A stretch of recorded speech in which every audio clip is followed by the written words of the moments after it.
Thank you for joining us for our section on religious behavior, religious ritual. It's a weekday morning. Your alarm clock rings. What's your morning ritual? Take a moment and think about it. Think about the things that you do on a typical weekday morning. What is a ritual? A ritual is a pattern, recurring sequence of events. A religious ritual is also a pattern sequence of events, and it includes such things as prayers, offerings, and readings of sacred literature. It involves the manipulation of religious symbols. Let's talk some more about ritual. In many ways, a ritual resembles a play. There are components that are part of a ritual that also can be found in plays. Rituals have actors. They, of course, include words. They have sets. Rituals have props. And rituals are presented according to a script, very much like a play, but their primary purpose is to entertain. The public religious ritual has elements in it that are similar to a play. The actors of a religious ritual would include the religious specialists, such as shamans, priests, priestesses. Religious ritual has words in the form of a prayer, spell, sermon. A religious ritual has sets, altars, sacred spaces, buildings. Religious ritual also includes props like candles, religious books, masks. Music and dance are also a part of religious ritual. But a religious ritual, while it has elements similar to a play, is more than a play.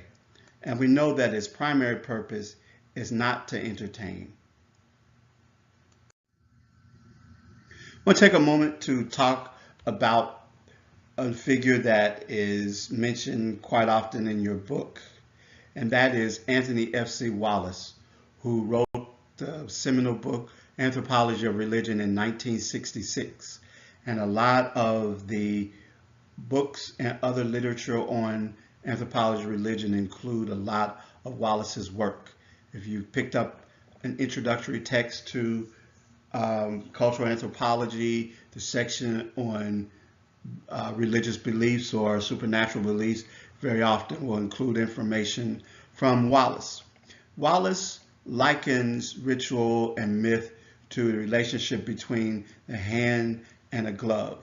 That the ritual would be the glove itself. It would be that thing which is visible, the thing that you can see, moving, making various shapes and forms and all of that. But inside of the glove is a hand that is making all of that happen, and that is the myth.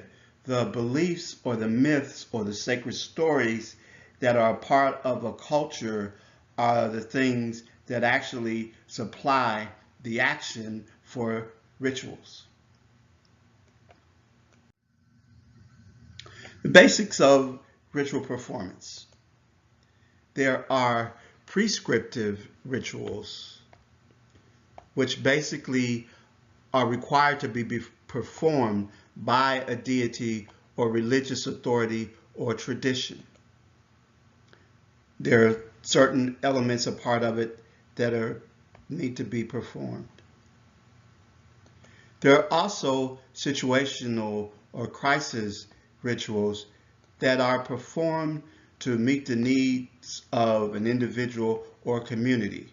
Say, for example, in the case of death, a funeral ritual is a situational ritual. There are periodic rituals which are performed on a regular basis. They may have the same time of year, the same time of week, the same time of day, but periodic rituals happen on a regular basis. And then there are occasional rituals, which are performed when a particular need arises in the case of an emergency, quite often. Let's look at classification of rituals. There are technological rituals, and that's where individuals will attempt to influence or control nature, particularly those activities that affect human activities and human well-being. There are protective rituals. One that we're familiar with would be, in this case, in the picture, the christening of a ship, which is a long-standing tradition that is designed to protect the safety of the people involved in dangerous tasks. When people were heading out transatlantic voyages and all of that, the ship would be christened in order to help ensure safe journey, safe travel of the ship. Protective rituals are also performed in response to some unexpected threat to the success of an economic endeavor.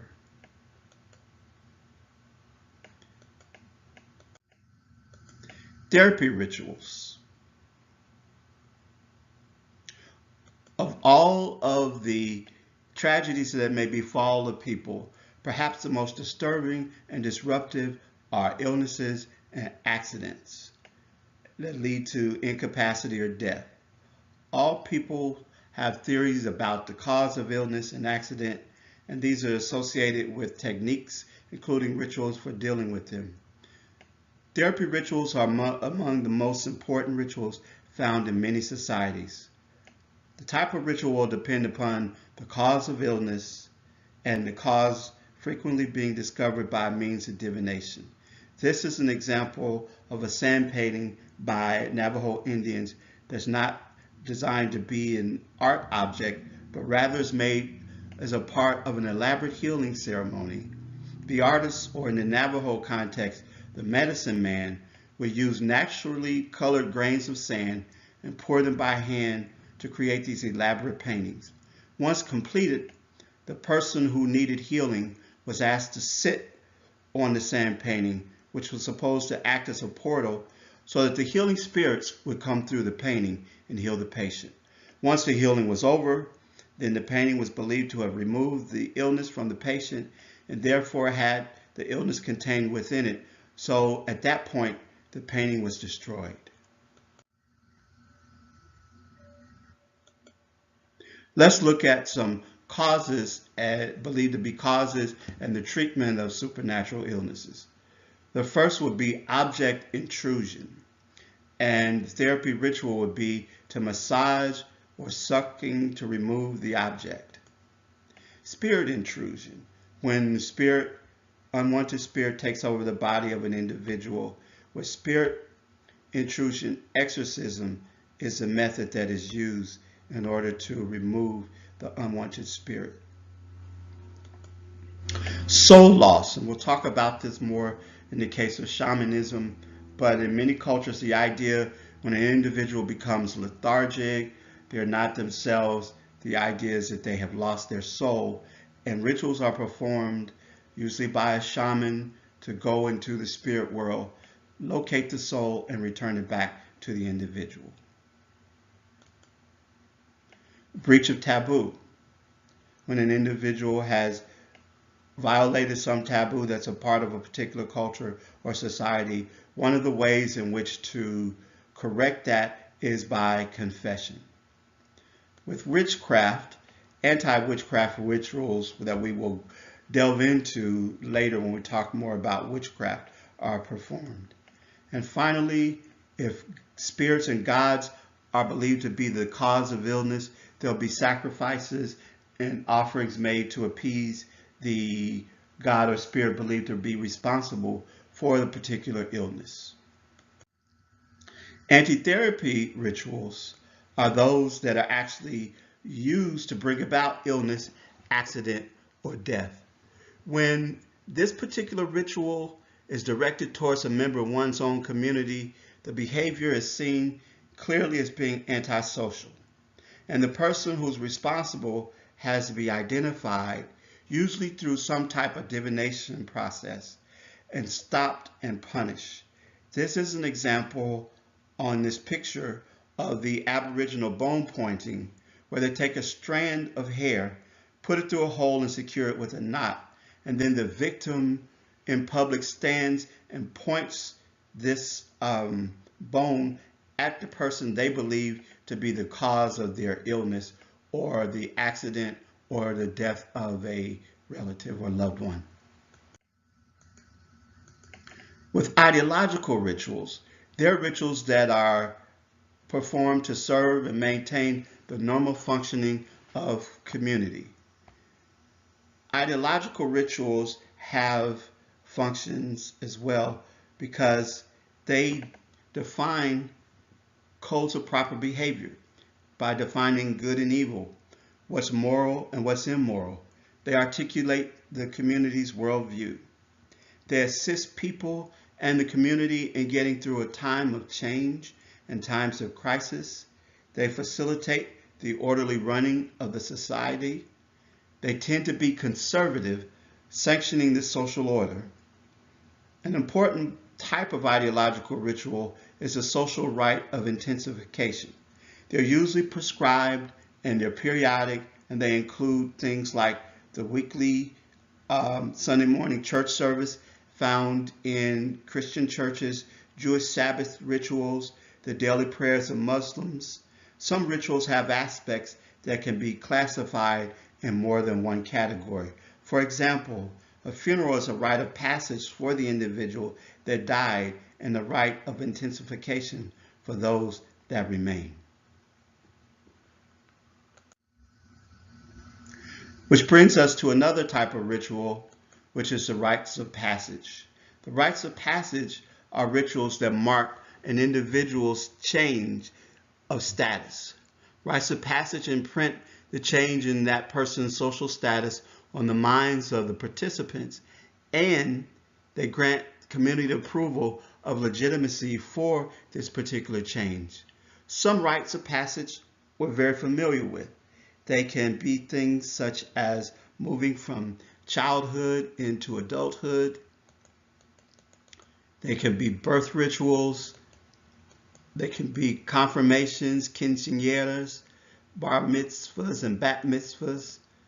Other important life cycles, including marriage, death. And in this case here, this is one of the rituals among Native Americans where this young lady is passing from being a child or an adolescent into adulthood. Anthropologists have identified the structure of a rites of passage as having three stages. The first stage being separation, where individuals are removed from their former status, say in the case of adolescents moving into adulthood, they're removed from their group, they're taken away, given instruction, given initiation, being told what it means to be a part of their particular culture, what it means to be an adult. That's what we call the second stage, the period of transition, where those activities happen within that context. Many of them are very secretive, known only to the people who are conducting them, and of course to the people once they have been through them. And finally, incorporation, where the individual is welcomed back into their community with a changed status. And the final classification of ritual that we discuss are the alterations of the human body. Humans had their own bodies, closest thing to them, and things that from very early times began to alter to show belonging to a group, having achieved a certain status, having a certain connection with certain groups or individuals, and it can be in the form of tattooing, piercing, scarification, and genital alterations, and more.